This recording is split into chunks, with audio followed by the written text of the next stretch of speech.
I want to talk about kind of disconnection that's happening between Iranian rial, or we call it Toman, and dollar. And also, I want to talk about around this topic, which it relates to other disconnections or other death, related death in the families. Not my family, but kind of a little bit over the pond. Uh, you know, when Saddam Hussein, Iraq's government, attacked Iran, and there was a lot of casualties in on the Iranian side, and Saddam Hussein kept coming up with surprises. I mean, toward the end, they came up with with chemical weapons too, and it was all the time. All these Western countries, especially United States and Israel, they were supplying them with all these little goodies, and it was very painful for many Iranians. In fact, many intellectuals, many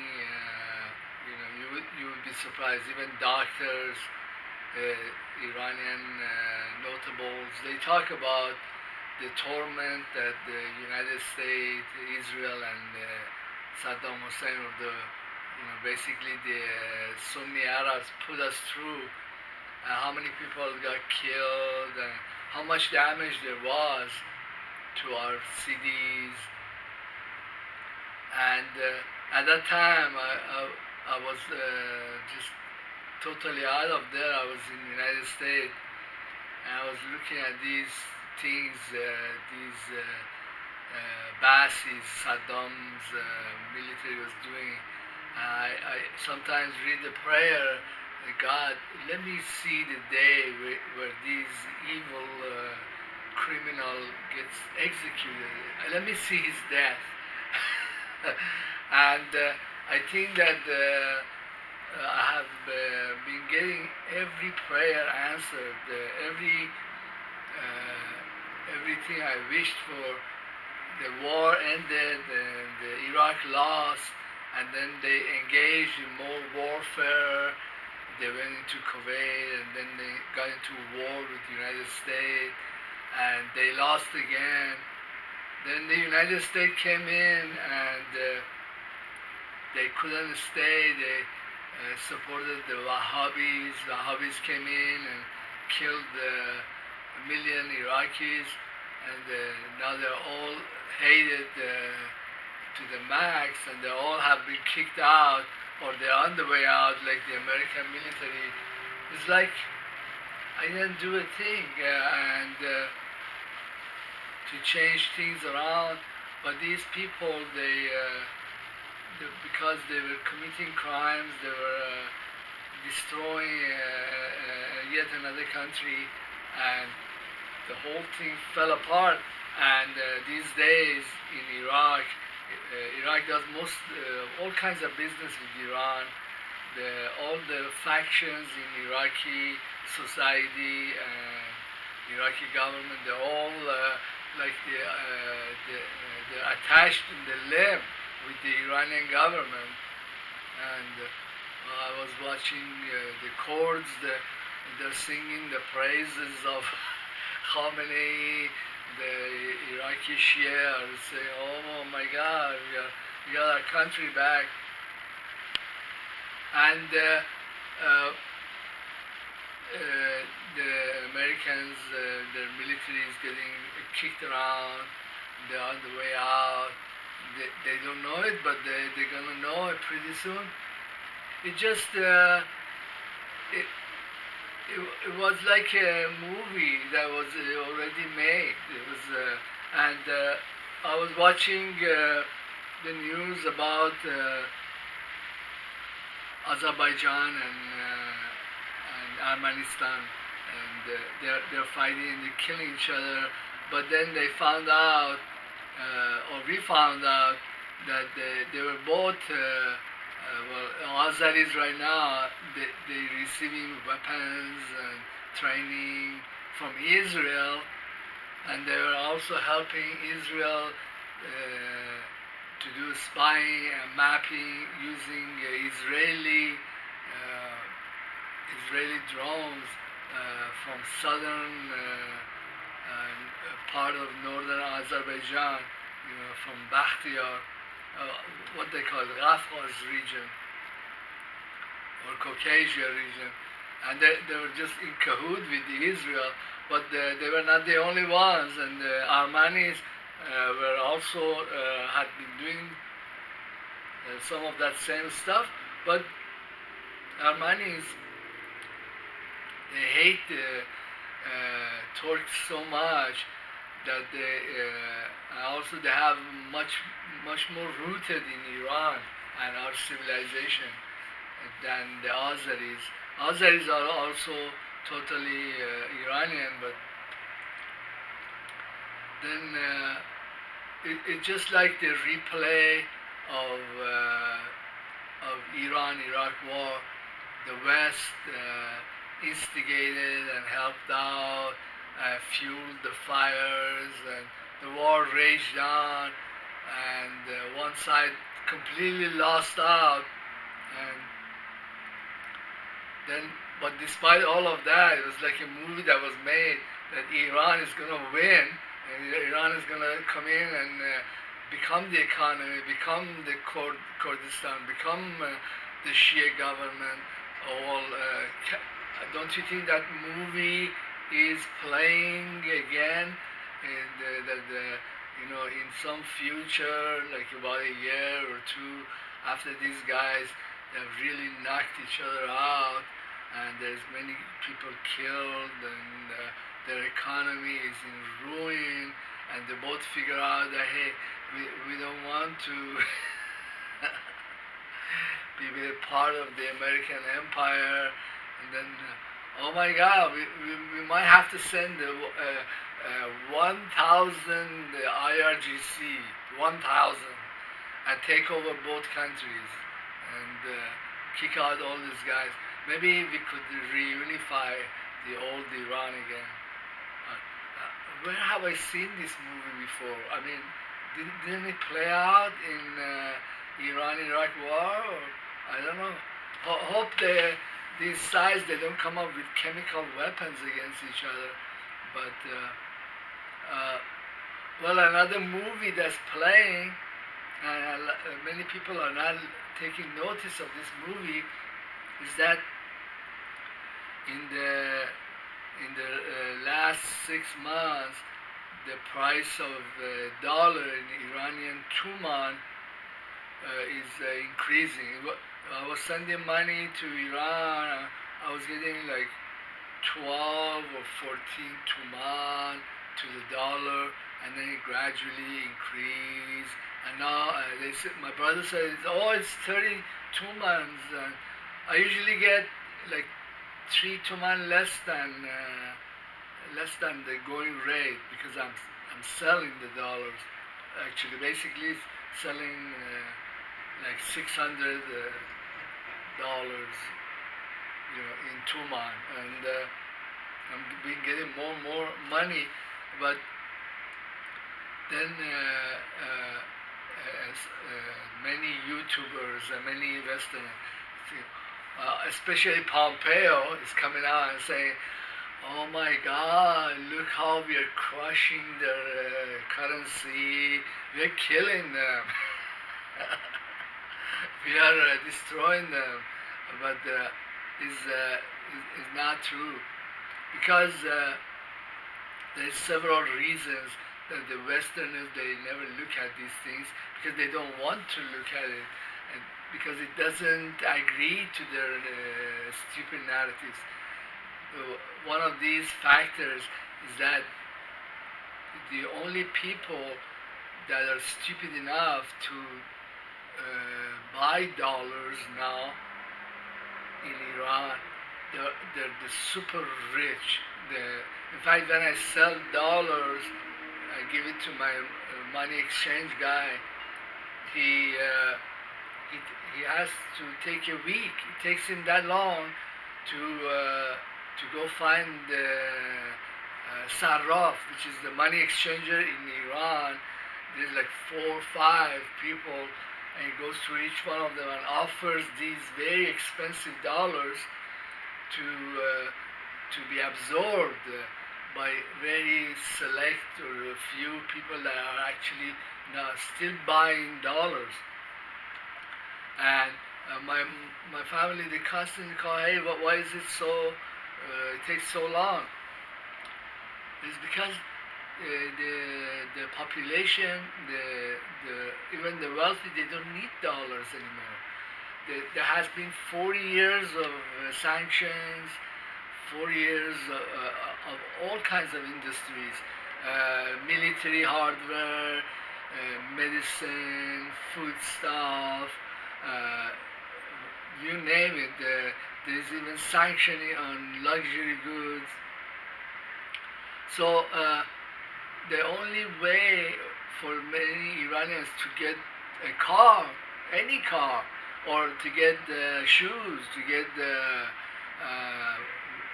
let me go down the list, which is a long list, is either you're gonna manufacture it yourself or you're gonna make a deal with China, and they will sell it to you without sanctions, without, and you can exchange money or goods freely without any interference from very influential, very powerful Western terrorist organization, which is the U.S. Central Bank and related criminals that sponsor. They all have different names. It looks like they're a different entity, but there is actually one economic, military, surveillance state, which is the deep state, which is the Federal Reserve of the United States,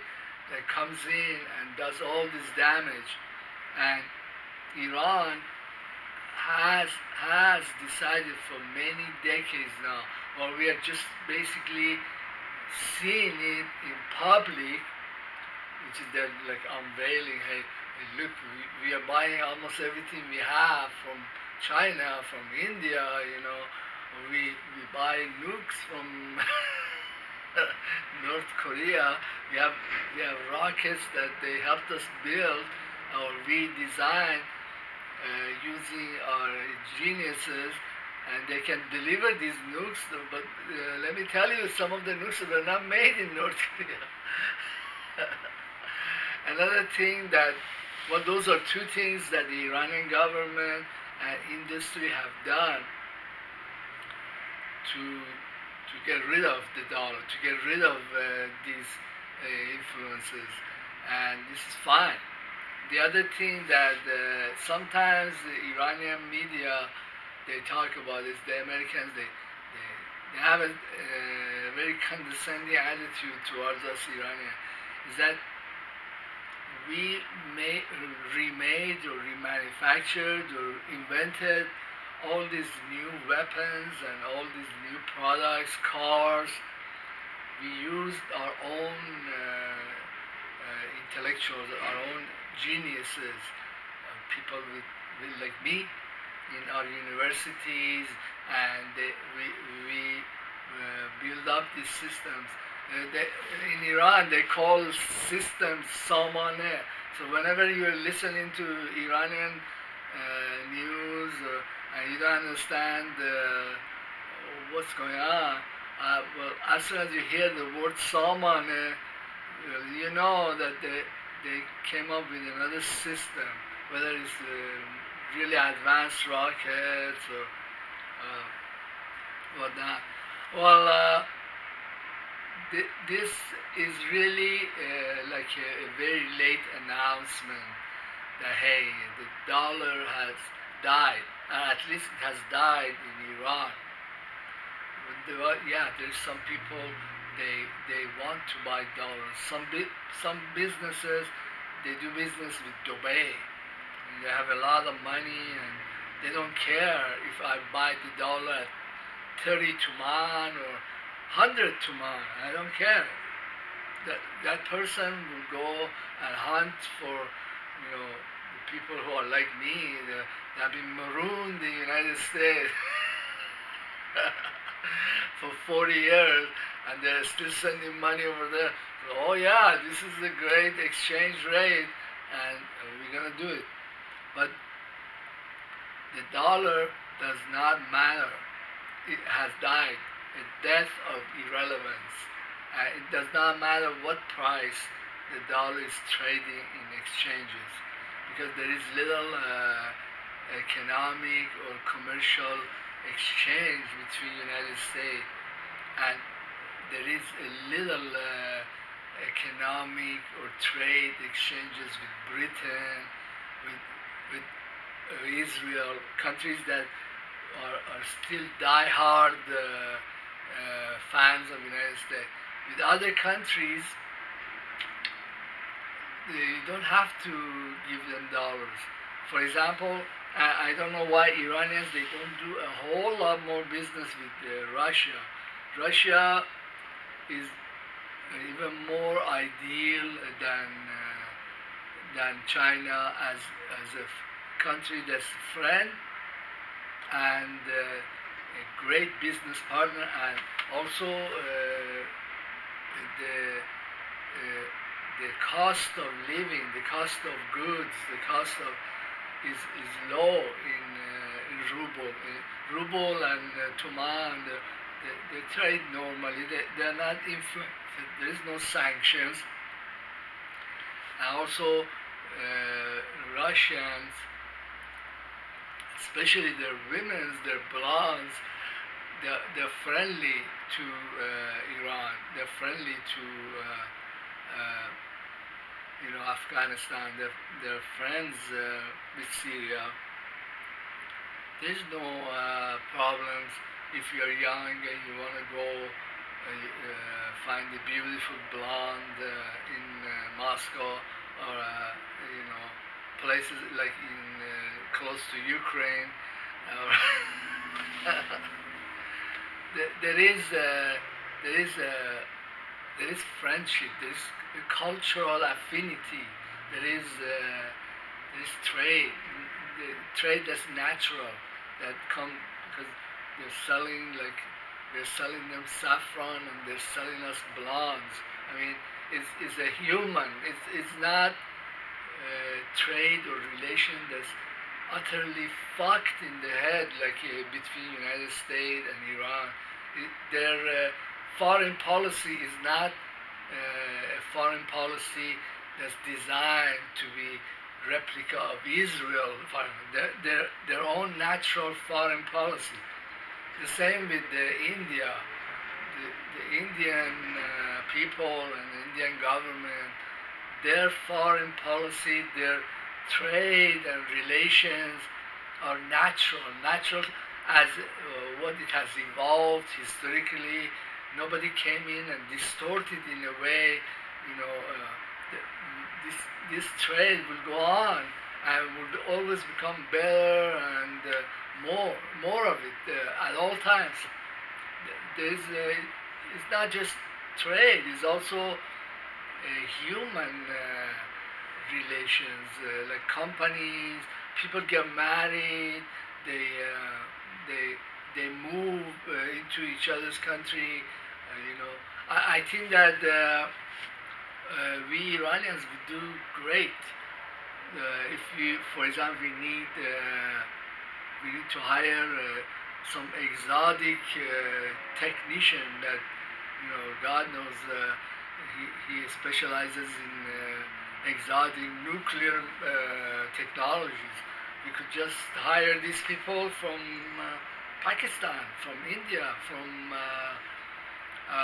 Russia, from countries like that, Ukraine, from Baltic states.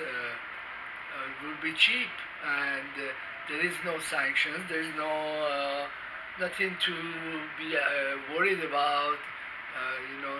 There is some cultural, wrangling. don't understand some things about each other, but hey, that's life. Uh, going back, I think that Iran is going to be super wealthy, almost like an empire. It is either now and we don't know it because we don't pay attention to such news, or it will be unveiled like gradually that you'll see. Hey, this is Iran is a model country where Azerbaijan, northern Azerbaijan, and Armenia would dream to become this mother country. It's because they're both Iranian. They both have Iranian blood, and these stupid regimes were just like terrorists that are fighting each other in Syria. They're both Iranian. They're both very connected to us and our cultures. Even genetically, they're related, and their future, their ideal, most beautiful future, would be just going back to the motherland. And then they will be both subject to our laws, our culture. We don't kill Armenians, and the Armenians have especially no permission to kill Azeris or do anything stupid. Well, and then there is another issue that there is a sad history with Ottomans and the Armenis, but we are not Ottomans, we are Azeris, Iranians. We are all Iranians. I don't know. There is a future of these two nations, which were parts of Iran, is the same as the future of Iran. The best that they could hope for is to become what we are now. So that's kind of like the end of that movie that I told you about. The movie that these terrorist organizations like Al-Nusra and Al-Qaeda and Daesh, they fight each other, then they completely wreck each other, then they the Syrian government forces and the Iranians, they come in and take the whole thing back. I don't know. Is this? I think this is a movie that somebody should make, like over and over, in different parts of, the Middle East. I don't know, but some commentator, Miss Parveen Zamani,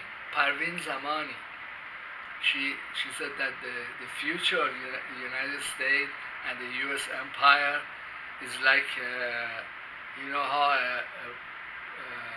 black hole forms, and when a star is very massive, the star burns its fuels, and gradually the gravity increases in the center of the star, and it starts burning other kinds of atoms, it starts burning helium, and then the gravity increases even more, and then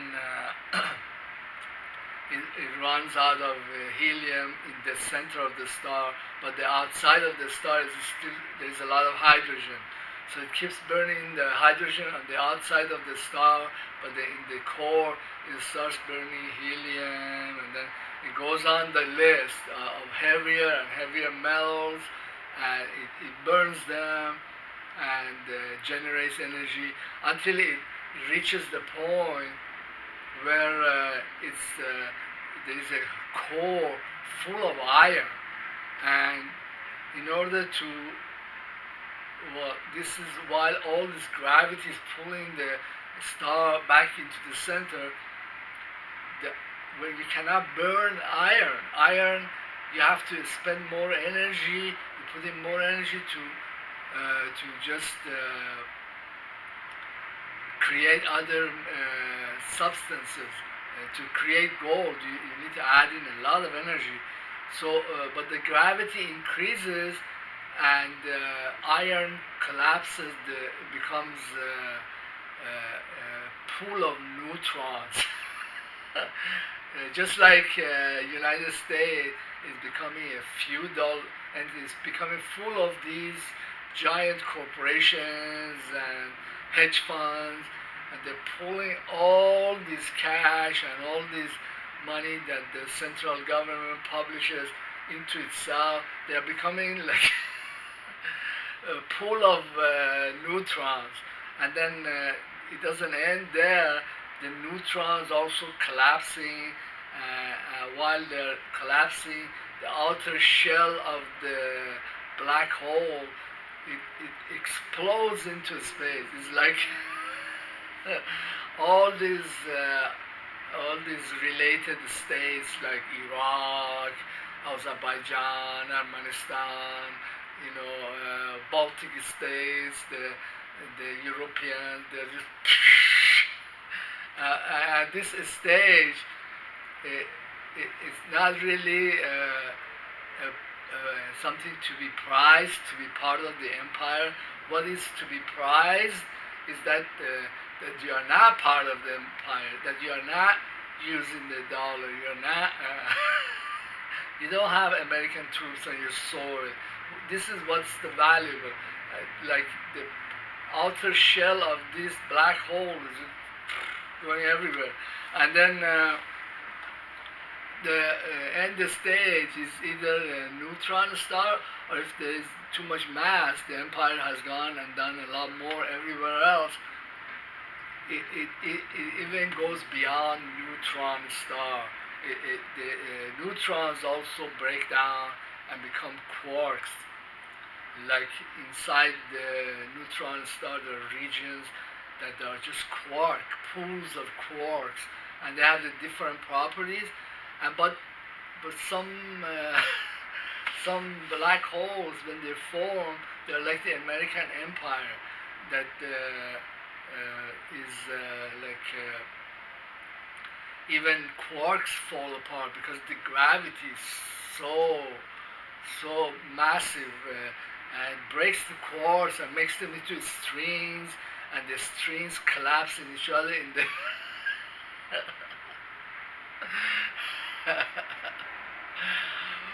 well, I'm just trying to find analogies in between what's happening to United States, what's happening in a black hole. I think her analogy is very apt.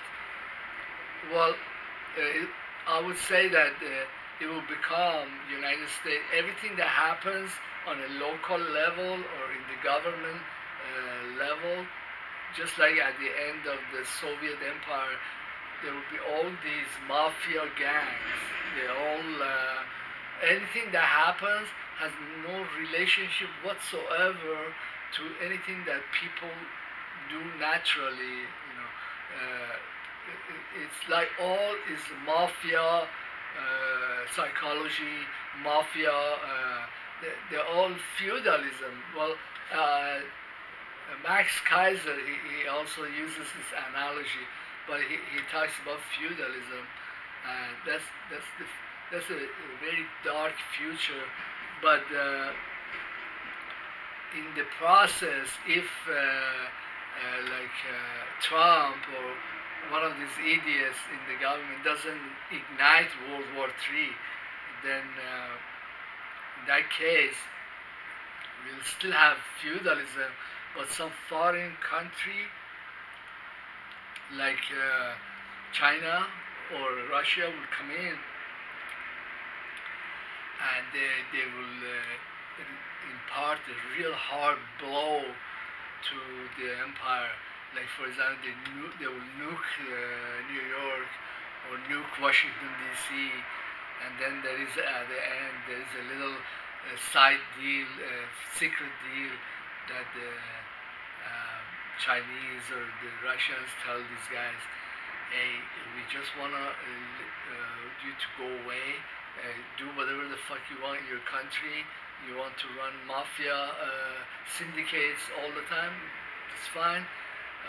You are not coming out of there. You're not. It will be the epidemic of a real black hole, like Japan after World War II. Japan doesn't have an empire now. The only thing they have is these uh, institutions, financial institutions. People go there to borrow money and do this and that, or they have great scientists. If you want to develop some technology, that's it. The the neutron star also explodes and becomes this little this little black hole where all this radiation, everything sinks into there, and it emits nothing but gravity. Uh, well, I think I carried this analogy with the physics and what's going to happen to United States or in the currency markets a bit too far. But I hope you see that. But I think now you understand why some commentators they're saying that U.S. is going to become like a black hole. Like